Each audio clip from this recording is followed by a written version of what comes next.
Welcome back, my students. I'm Ellie at English Fun Zone, and today I have a quick video for you. Remember those sentences from last week? Well, we're going to correct those right now. And this should be review for you because we're talking about perfect tenses and that future continuous tense. So let's get started. Here's our first sentence. I many pictures of the pyramids before I went to Egypt. The student thought saw was the correct answer. I saw many pictures of the pyramids. Well, that's a good sentence if it had ended there, but we can't use simple past because of the word before. Before I went to Egypt. That's the action that happened before. So we're going to use the past perfect tense. And what is that? Had seen. Right. It's to show that an action took place once or many times before another point in the past. So they had seen, this person had seen many pictures of the pyramids, and they did that before they went to Egypt. Let's break it down. I had seen many pictures of the pyramids before I went to Egypt. I had seen what? The pyramids before I went where? To Egypt. Let's look at our next sentence. In the last 100 years, traveling much easier and very comfortable. What tense would you use? If you said present perfect, you're correct. Has become. In the last 100 years, traveling has become much easier and very comfortable. The present perfect is a verb tense which is used to show that an action has taken place once or many times before now. The present perfect is most frequently used to talk about experiences. So what is the experience here? Well, it's more comfortable to travel. Let's break it down. In the last 100 years, traveling has become much easier and very comfortable. In the last 100 years, what? This is called an introduction. In the last 100 years, comma, that's an introduction. The question would be, well, what happened? Traveling has become what? Much easier. And what? Very comfortable. Notice the use of much and very before the adjectives. It's much easier. Here we're using much easier because it's kind of comparing to the past. And we use very to express that it's really comfortable. And the last sentence in number 17 is, things a great deal in the last 150 years. What tense should we use here? If you said present perfect, that's right. Again, present perfect. Things have changed a great deal in the last 150 years. Now, this sentence is, well, I think repetitive. Because remember, the first one said, in the last 100 years. And now it's saying, things have changed a great deal in the last 150 years. So is it 100 or is it 150 years? It sounds repetitive. Notice, traveling has become. Traveling is an action, a verb. Traveling has become. Things is a plural noun. Things have changed.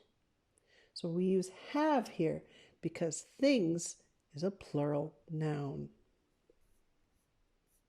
The present perfect is a verb tense that is used to show the action that has taken place once or many times before now.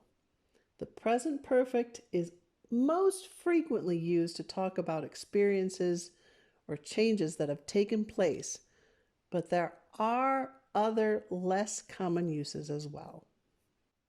Let's look at the next sentence. Joseph's English is really improving, isn't it? He, American television, and his grammar every day since he first arrived in San Diego. What tense should we use? If you said present perfect continuous, you're correct.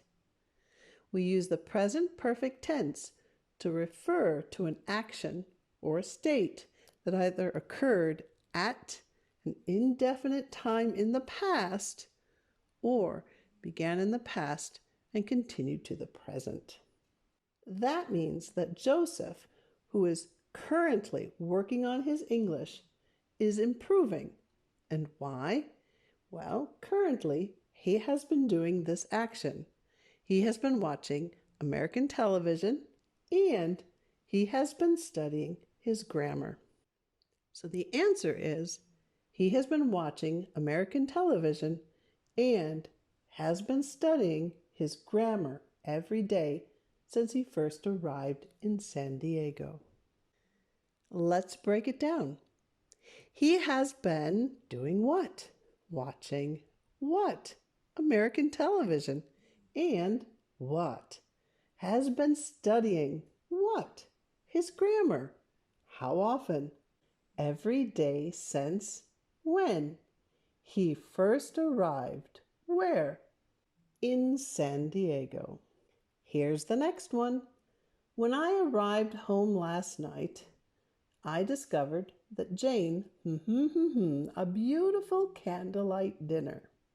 What tense should we use here? If you said past perfect, good job. There are two actions connected to this person. When I arrived, I discovered. Those are the two actions. And Jane did what? It's already finished. It's made. It's prepared. You can smell it. It's delicious. Jane had prepared.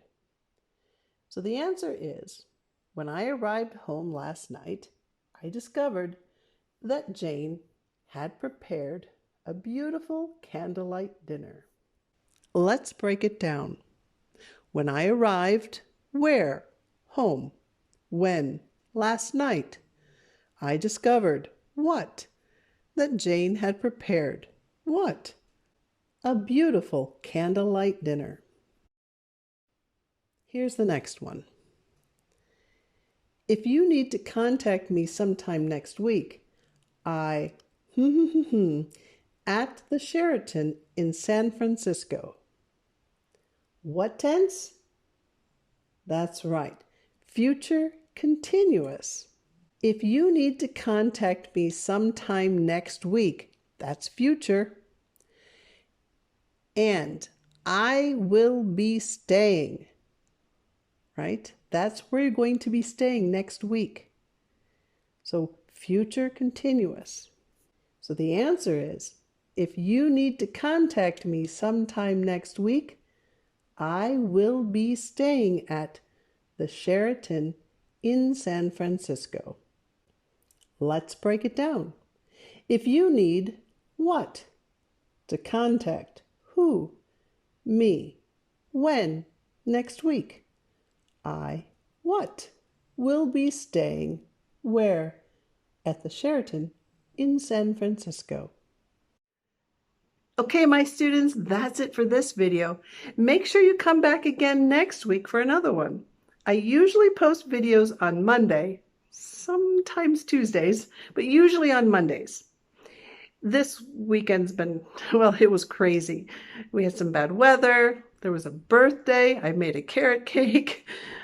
It was good, but it was just a lot of work this weekend. So thank you for your patience. And I've also just finished writing up 200 words with definitions for the next audiobook, which is the Peter Pan audiobook that I've been telling you about.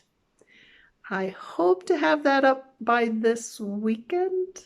Let's hope it will be up. But the vocabulary is done, and I'm going to be posting that on the website at EnglishFunZone.com. All right, my students, until next time, thank you so much for watching. Bye for now.